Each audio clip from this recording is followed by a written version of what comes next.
Hey there, beautiful souls, and welcome to another episode of Pain to Power. I'm your host, Jill Ripley, and in today's episode, I would like to discuss the blessings that my pain and trauma have bestowed upon me. We spend so much time talking about what trauma took from us, what it disrupted, what it damaged, what it cost us emotionally, relationally, and spiritually. And all of that matters. These conversations are necessary. But what we don't often pause to explore is this question: who did you become because of your experience and because you decided not to allow it to destroy you? Not who you had to become to survive, but who emerged when survival loosened its grip. This episode is not about pretending the pain didn't matter. And it's definitely not about saying everything happens for a reason. It's about honoring the wisdom and strength that grew quietly inside you while you were doing the hard work of staying alive, staying sober, staying present, staying open. So today, I want to share what I genuinely love about who I am now. Qualities that exist because I chose to heal, soften, and stay conscious. And as you listen, I invite you not to compare, but to reflect. Because chances are these strengths live in you too. And if no one has ever named them that way before,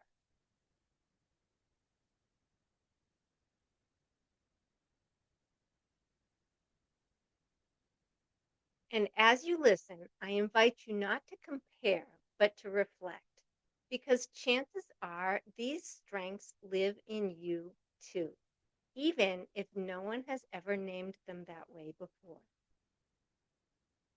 One of the greatest strengths that I carry now is the ability to forgive, and more importantly, to release the emotional hold that the past once had on my life. Forgiveness didn't come quickly for me. It wasn't a spiritual bypass, and it certainly wasn't about excusing what hurt me. For a long time, forgiveness felt like betrayal, like letting someone off the hook. For many years, I harbored anger, judgment, and resentment for the woes of my life. There have been countless acts of pain, trauma, betrayal, and neglect in my life. But what I have come to understand is this: forgiveness is not about them, it's about me refusing to stay emotionally imprisoned by what already happened. Release looks less dramatic than we imagine.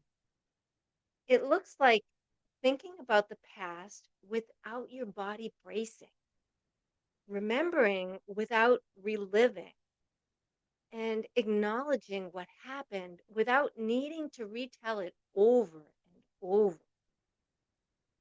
If you've reached a place where old memories no longer hijack your nervous system, if you notice more neutrality than tension, if your identity is no longer shaped by what wounded you, that is not weakness, that is earned emotional freedom.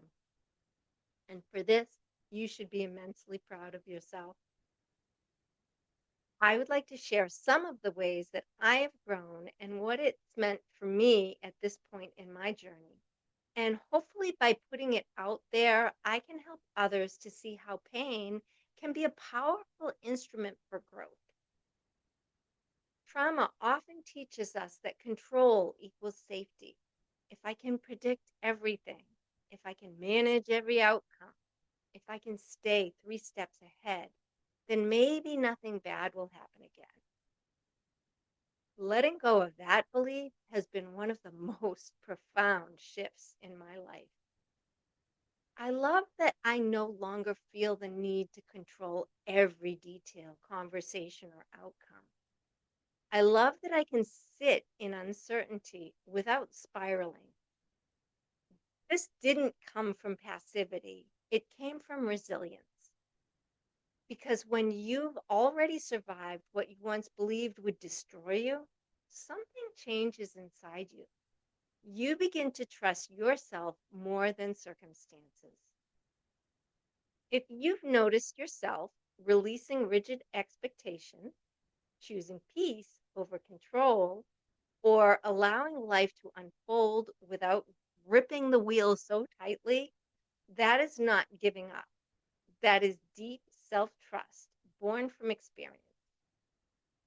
What I've come to see is that by releasing the need to control every detail, life often unfolds in beautiful ways that I could not have orchestrated on my own.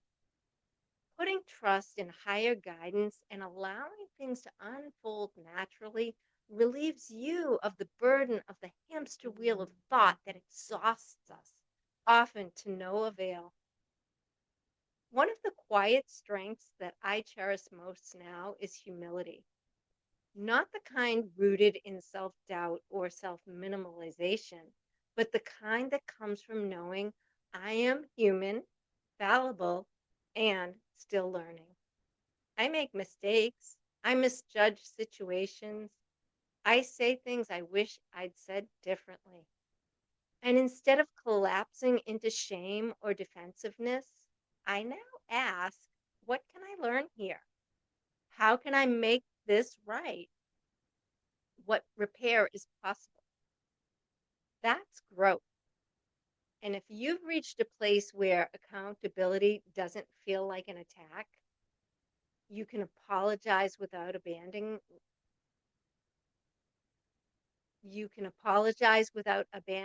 yourself. You care more about integrity than ego. That's emotional maturity. And it's a strength that many trauma survivors often develop because they've already faced themselves in the dark. Another lesson I've learned is how to see feedback as a gift. Learning to receive feedback has not always been easy for me. For a long time, feedback felt like confirmation that I wasn't good enough. It usually made me feel defensive and combative. But healing taught me this truth: feedback is information, not condemnation. We cannot adjust what we refuse to see. Now, I love that I can pause instead of react. I'm now able to hear feedback, feel the sting, and still stay open.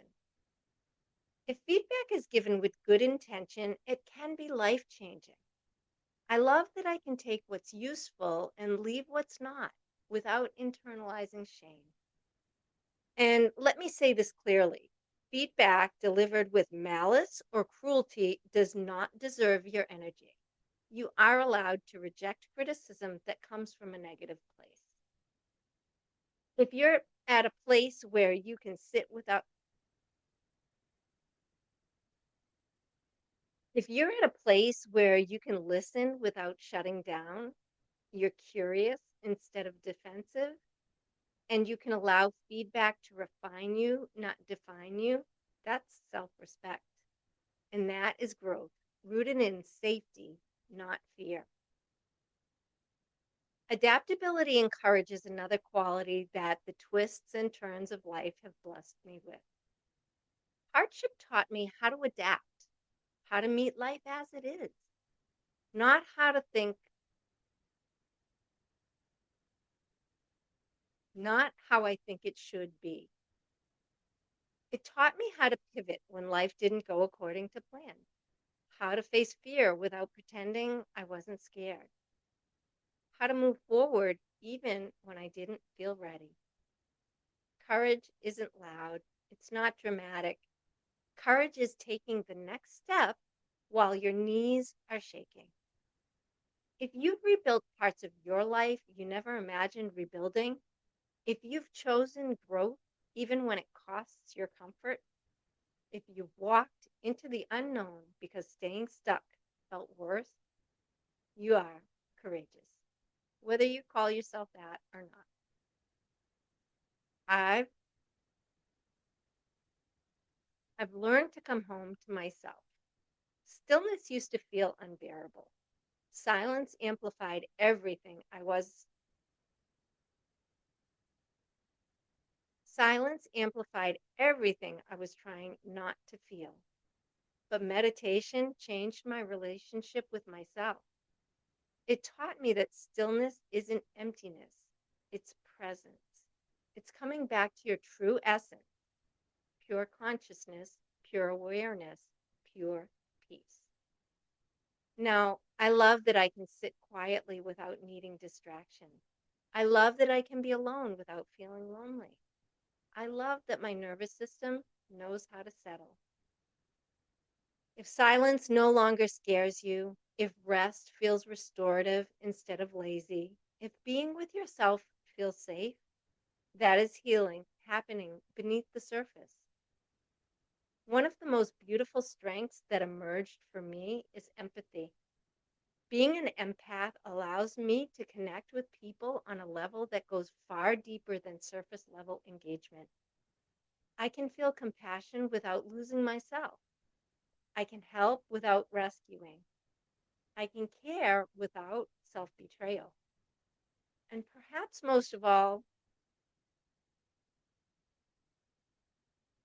perhaps most meaningful of all, I can send love even to people I don't agree with, even to people I don't particularly like. That doesn't mean I tolerate harm. It means I refuse to let my resentment harden my heart. If your pain didn't make you bitter, if it made you more tender, more discerning, more loving, that is strength in its purest form. Pain has taught me to trust my instincts, and reclaiming my inner authority, finally, I trust myself now. Not because I always get it right, but because I listen. I trust my intuition. I trust my inner nudges. I trust my body's wisdom. And if you are relearning how to hear your own voice after years of doubt, dismissal, or gaslighting, that is reclamation. That is you coming back online. Healing doesn't just close wounds, it reveals who you are underneath the coping. So I want to leave you with this gentle invitation. Sometime this week, ask yourself without judgment, what do I love about who I am now that wouldn't exist without the growth that I've done? You don't need to rush the answer. Let it rise, because honoring who you've become is not arrogance, it's integration. And you, my friend, are allowed to like the person you are becoming. If this episode touched your heart, I hope you'll share it with someone who might need this message. And if you'd like to dive deeper into this kind of work, my book, Empowered by the Storm, is a great next step. You can find it on Amazon or at empoweredbythestorm.com. Or if you'd like to explore private coaching, you can reach out through my website at empoweredbythestorm.com. And until next time, stay grounded, stay loving, and stay empowered.